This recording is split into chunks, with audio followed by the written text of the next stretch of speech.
자, 이제 이단 연구의 목적에서요. 이제 배교에 대한 이 대처 문제 때문에 그렇습니다.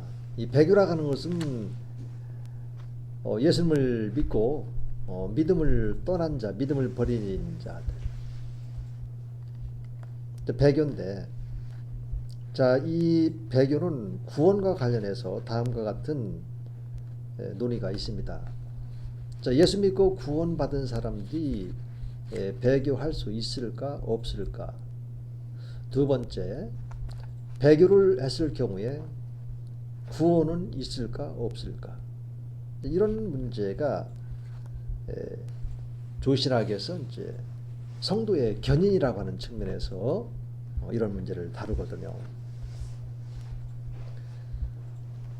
자, 일단 배교는 죄인데 어떤 죄에 해당이 되냐면 하나님께 짓는 죄, 다시 말해서 나 외에 다른 신을 섬기지 말라, 또 우상 숭배하지 말라, 또 여호와의 이름을 망령되이 일컫지 말라.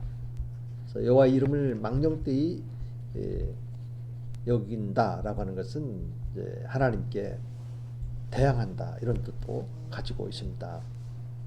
그리고 네 번째가 안식일을 지키라.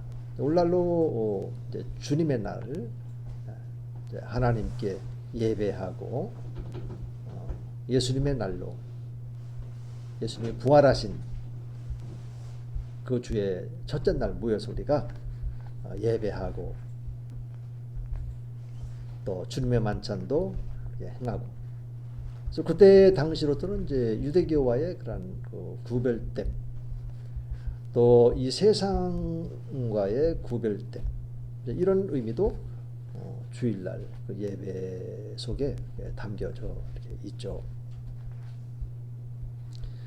그런데 구약으로 가면 출애굽기 32장에 나와 있는 것처럼 그 이스라엘 백성들이 출애굽을 해서 광야 시내산에 있을 때 하나님께서 모세를 부르십니다. 두 돌판을 가지고 올라오라고 합니다.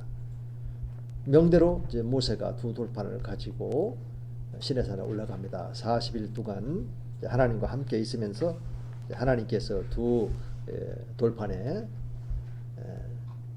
첫째는 이제 십계명을 새겨 주시고, 두 번째로는 율법에 대해서, 율법은 법조문으로 된 계명의 율법이라는 말씀이죠. 에베소 2장에 가면 나와 있거든요. 2장 13절인가요? 그 나와 있는데,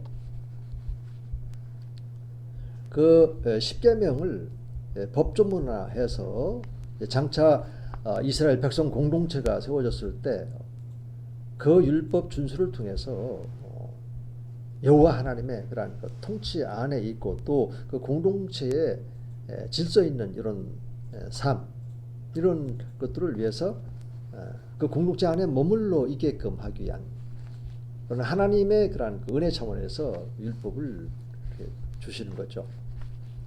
그래서 이제 올라갔는데 내려와 보니까 어제 하나님이 가장 싫어하는 우상을 만들어 놓고 있지 않습니까? 금송아지를 만들어 놓고 섬기고 있는 거예요.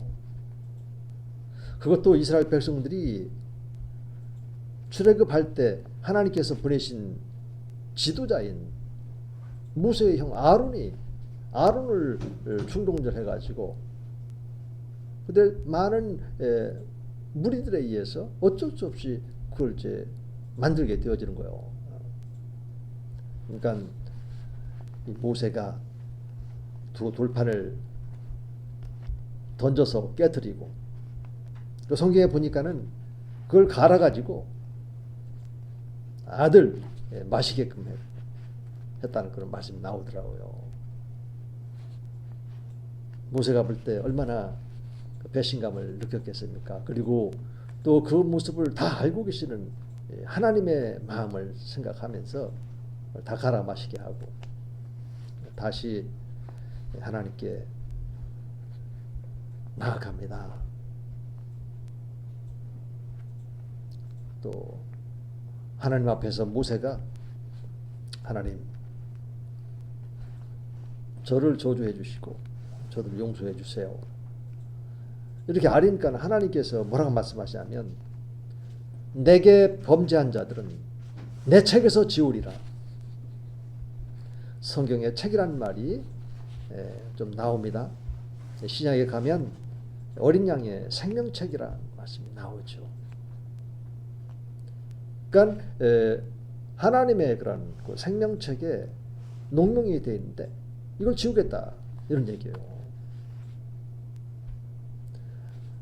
모든 불의가 죄로 돼 사망에 이른 죄가 있고 사망에 이르지 않는 죄가 있다라고 하는 말씀이 요한일서 5장 16절부터 21절에 가면 나와 있습니다. 그러나 맨 마지막 절인 21절에 가보면 우상 숭배하지 말라. 사망에 이르는 죄, 우상 숭배, 사망에 이르지 않는 죄, 우리 하나님 앞에 자백하고 회개하며 용서를 구하는 이런 죄들. 그런데 사함받지 못하는 죄가 있다라고 명확하게 말하고 있거든요. 믿는 자들이 어떤 미혹에 빠져서 어느 단체에 속해 있는데 그 교주가 재림 예수라고 주장한다. 우리 한국교회의 그 이단들을 보면은 맨 먼저 자기가 하나님이라고 그렇게 주장해요. 자기가 또 재림 예수라고 또 주장해요. 그리고 최근에는 자기가 부회사 성령이다. 이런 주장들을 하는 이단 단체들이 우리 한국에 있어요. 그러면 이사야서 14장이라든지 또 에스겔서 28장에 가보면 자기 자신을 가리켜서 신이라고 했을 때 이게 뭡니까? 다른 신이 되는 것이고 또 우상 숭배가 되는 것이죠. 그래서 하나님께서는 이런 배교에 해당하는 우상 숭배의 죄에 대해서만큼은 내 책에서 지우겠다. 이렇게 강력하게 말씀을 하셨습니다. 그래서 어느 교단의 그런 입장에서 좀 적용을 이렇게 시켜본다면, 예를 들어서 이제 요한일서에도 보면은 이 적그리스도라는 말이 나오지 않습니까? 그런 가운데 저들은 우리에게 속하지 아니했다라고 하는 것을 보여주기 위해서 우리들에게서 이제 나가는 이런 사람들이 있다라고 하는 거.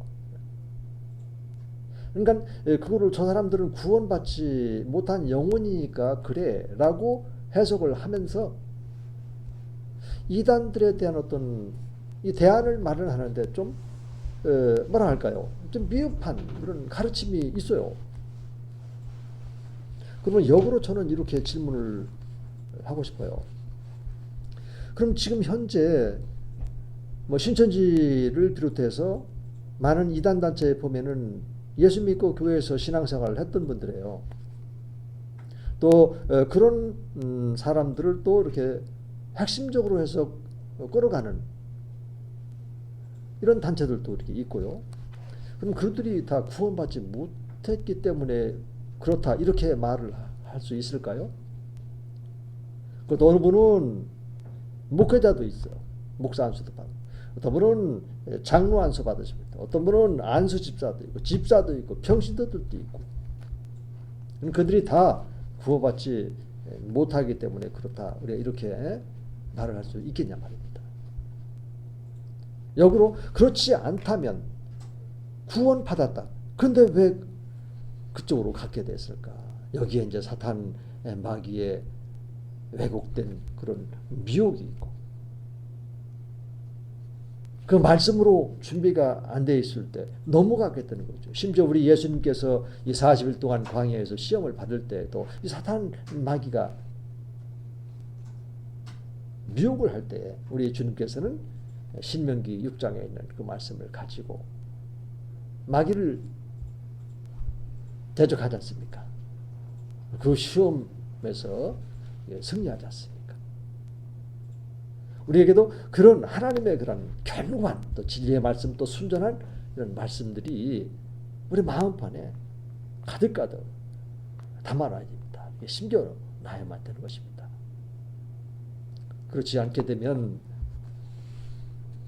우리가 믿음이 견고하지 못하기 때문에 믿음을 저버릴 수 있기 때문에 그래서 우리 목회자들의 마음 안에는 항상 그 요한복음 그 10장을 염두에 두면서 또 말씀으로 훈련받고 또 목회 현장에 가서 성도들에게 그렇게 이제 목양을 하는 것처럼 우리 모든 그리스도인들 또 그리고 우리 학교에 그런 공부를 하고 있는 신학과가 아닌 다과 학생들 다 포함해서 모든 그리스도인들은 이렇게 자기 영혼을 지키고 하나님과의 영적인 순결을 지키고 하나님께서 내게 부여 주신 사명의식을 가지고 우리가 공부하고 또 직장에서 또 하나님께서 이 직장을 통해서 나를 통해서 어떤 일을 하기를 원하는지 또 목회 현장에서 나를 어떻게 쓰기를 원하시는지 이런 관점에서 우리가 그 이단을 연구해서 준비된 그 말씀이 있을 때 어떤 미혹이 올 때 거기에 쉽게 휩쓸려 가지 않게 되는 것입니다. 시작에도 보면 돈은 일만하게 뿌리가 되느니 하면서 돈 때문에 무엇 때문에 제가 몇 년 전에 우리 교회에서 그 신천지에 대한 오늘 강사님을 모시고 그 예배 시간에 이단에 대한 세미나를 들은 적이 있습니다. 예배가 마치고 그 강사님과 또 거기에 또 젊은 분들이 몇 분 이렇게 함께 오셔서 제가 한번 물어봤습니다. 여러분들 어떻게 해서 또 신천지에 몸을 담게 됐습니까? 물었더니 크게 이제 두 가지 얘기를 하더라고요. 첫째는 제가 이제 신앙생활을 하면서 이제 성경 말씀에 대해서 좀 더 깊이 알고 싶은 마음이 있었던 차에 그런 얘기를 듣고 가서 듣는 가운데 성경에 대한 39권에 대한 개괄적인 이야기 또 예언에 대한 그런 풀이 이런 것들을 하는데 듣지 못했던 그런 이야기들이 있었고 나름대로는 이제 좀 재미도 있었다 이런 얘기를 하고 그 다음에는 일확천금 얼마 전에도 보니까 이제 그런 게 나와 있던데 우리 이제 젊은이들 요즘 이제 사회적으로 참 힘들잖아요. 일하고 싶어도 일자리가 녹록지 않고 또 일도 좀 질적으로 자기 취향에도 맞고 적절한 그런 게 일자리를 찾고 있는데 그런 점에서 많이 또 부족한 점이 있습니다. 이것은 우리 대한민국뿐만 아니라 전 세계적으로 지금 어떤 과학의 발전이나 이런 걸 통해서 많은 직업들이 이제 쇠퇴하기도 하고 또 사라지기도 하고 그래서 많은 일자리들이 창출이 돼야 되는데 이제 그러지 못할 때 일어나는 이제 현상들인데요. 세계적인 현상이죠. 이제 그들의 가르침에 보면은 이 말씀을 잘 배우게 되면 금은부화를 가지고 오게 될 것이다. 이제 이런 것들이 있어서 이 시대의 어떤 그런 상황 그 일확천금을 꿈꾸는 어떤 사람들의 그런 마음 속에 이렇게 좀 이제 현혹이 됐고 자기도 그런 것에 대한 어떤 기대감이 있다 보니까 머물러 있었고 나중에 보니까 이게 잘못됐구나 이런 거를 이제 깨닫고 어렵사리 이렇게 나와서 어느 교회에서 지금 말씀으로 또 훈련받고 또 안티 활동을 지금 하고 있다. 이런 얘기를 들었어요.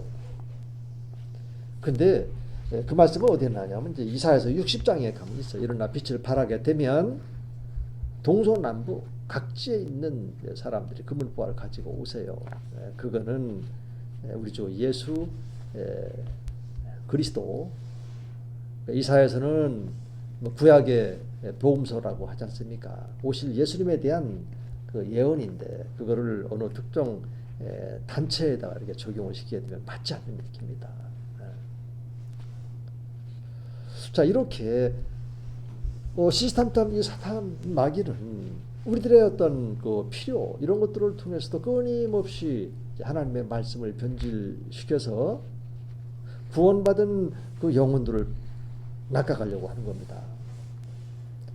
그러나 베드로도 그런 증언을 했습니다마는 그런 미혹이 올 때 우리가 말씀을 붙잡고 예수 이름 권세로 물리치면 됩니다. 우리가 교회 중심의 그런 신앙생활을 하는 것이 성경적이지 않겠습니까? 근데 교회 밖에서 신앙 생활을 아니면 또 성경 공부를 유도하는 단체가 있다면 그런 점에서 우리가 예의주시하고 의심해야 됩니다. 그리고 또 하나 이제 말이 나왔으니까 한 가지 좀 미리 좀 말씀을 드리고 싶은 것은 이제 새 학기가 되면 어느 이단 단체들은 막론하고 캠퍼스 안에 들어옵니다.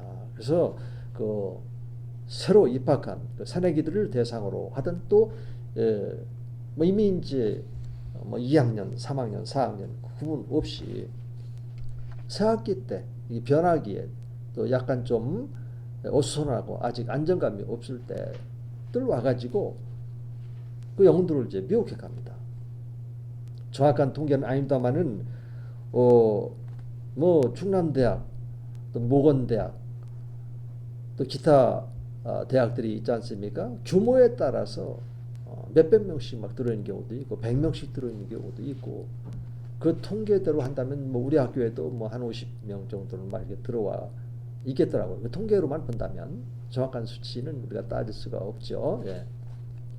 이렇게 새하게 되면 우리가 학생들이지만은 다 알 수 있는 것은 아니잖아요. 외부인들이 들어와서 학생들에게 기회를 봐가지고 이렇게 접근하는 경우가 있습니다. 어떤 단체 같은 경우는 신학교니까 묵상할 줄 아십니까? 상식적으로 한번 생각해 보십시오. 우리가 교수님들이 강의실에서는 얘기할 수 있어요. 저 같은 경우도 말씀 묵상의 소중함, 영적인 리더들에게 여호수아에게 말씀하셨고 또 리더였던 또 왕이면서 선지자였던 다윗이 시편 1편에서 복 있는 자들이 묵상하는 것이다라고 하는 그런 말씀도 주시고 그래서 묵상을 했던 사람들이 하나님과의 관계에서 보면 리더들이에요. 리더. 또 일반 성도님들도 말씀 묵상을 통해서 하나님을 만날 수 있고 또 그 말씀을 통해서 때로는 말씀이 칼이 될 수 있죠. 성령의 검 곧 하나님의 말씀을 가지라 이런 말씀이 있으니까 그래서 우리의 그런 그 상처들이 찔림받고 또 치료받는 이런 시간들이 묵상의 시간이거든요. 때로는 죄가 드러나게 되면 하나님 앞에 회개 기도가 있고 또 감사한 일이 있으면 그것은 또 찬양도 일어나고 그래서 묵상은 단순한 그냥 말씀 묵상으로만 끝나는 것이 아니라 말씀 묵상과 또 묵상으로 또 기도도 이렇게 할 수 있고 그래서 이 말씀 묵상은 중요한데 근데 신학교에 와가지고 말씀 묵상하세요 이러면서 접근한 사람이 있다면 일단 의심하셔야 돼요. 여러분들 간에도 서로 묵상할 줄 아니? 이렇게 말하는 학생들이 거의 없잖아요. 왜요? 나름대로 다 신앙생활을 잘들 하고 있고 완벽하진 않지만 신앙생활 자체는 열심히들 잘하고 있지 않습니까? 그렇죠? 근데 이렇게 만났을 때 말씀 묵상을 하느냐 이렇게 묻는 것은 어떤 목적이 있지 않으면 그렇게 묻지를 않거든요.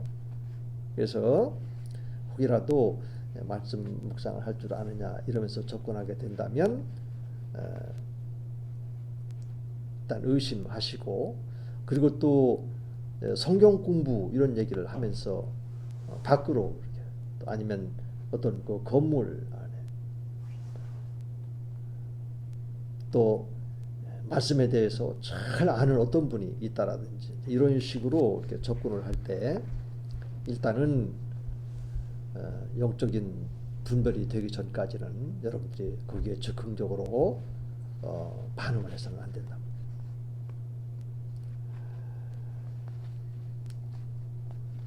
자, 이렇게 이단들은 그리스도인들의 영혼을 낚아가기 위해서 이 사단 마귀도 하나님의 말씀을 이용해서 하와에게 접근했던 것처럼 그 유형이 비슷해요.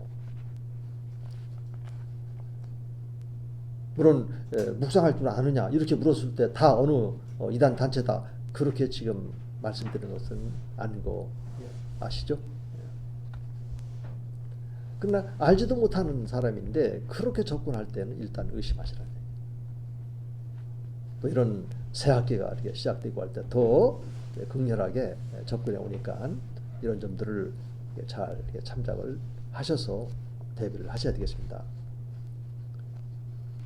그리고 이제 우리 한국의 그런 그 상황을 보면 이게 정말 이단에 대해서 잘 우리가 알아야 되겠다 이런 생각을 갖게 되어지는데 현재 우리나라에 최소 30여 개 계열의 330여 교파 및 교단이 있고요. 그 중에 자생적인 신흥종교 종파가 최소 12개 계열에 약 한 130여 개 교파가 이렇게 있다고 합니다. 그리고 이제 2005년도에 그 이단 대책 전문가들이 이제 이단 이제 규정을 위해서 이제 제시한 이제 몇 가지 이런 이제 방안이 있는데요. 이단 연구를 하면서 이단을 이제 규정해야 될 이런 상황, 또 분별해야 되는 이런 상황이 있을 때 좀 참조하면 좋겠습니다. 첫째로 이 무분별한 이단 정죄에서 벗어나야 되겠다. 그리고 또 우리 이제 학생들 간의 1대1의 이런 관계에서 좀 나하고 좀 끌려다서 무조건 이단이다 이렇게 말하는 것은 상대방에 대한 예의가 아니죠. 적어도 이단이라고 했을 때는 무리를 지어서 구원과 관련되어져 있는 하나님의 말씀을 현저하게 왜곡시킨다든지 아니면 시한부 종말을 한다든지 또 비윤리적인 어떤 그 베드로후서 2장에 있는 그 말씀과 같이 그런 행위를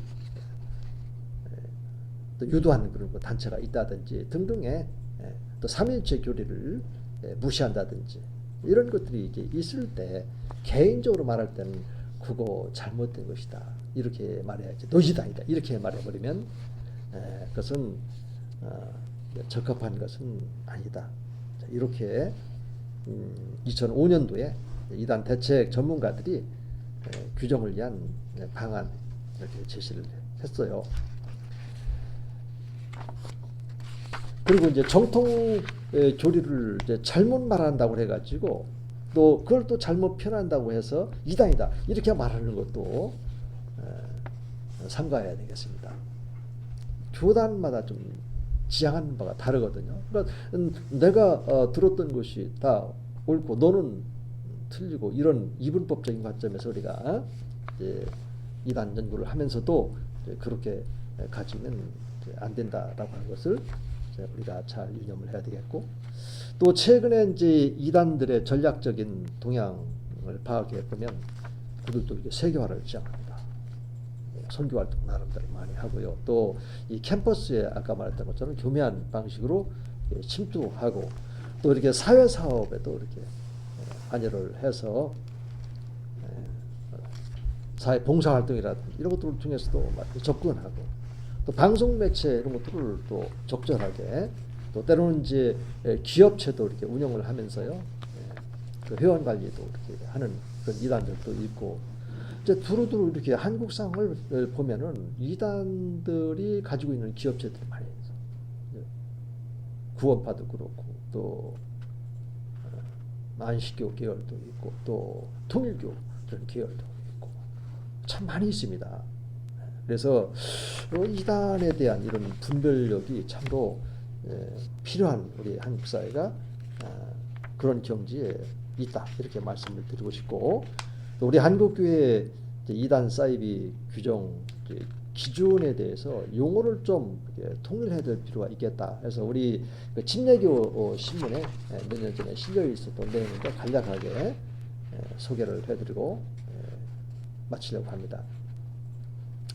보면 이제 사이비 이단 규정의 이제 기준과 그 용어 정의에 있어서 이제 이단 사이비 규정 기준은 이단 사이비 규정은 이제 신구약 성경이다.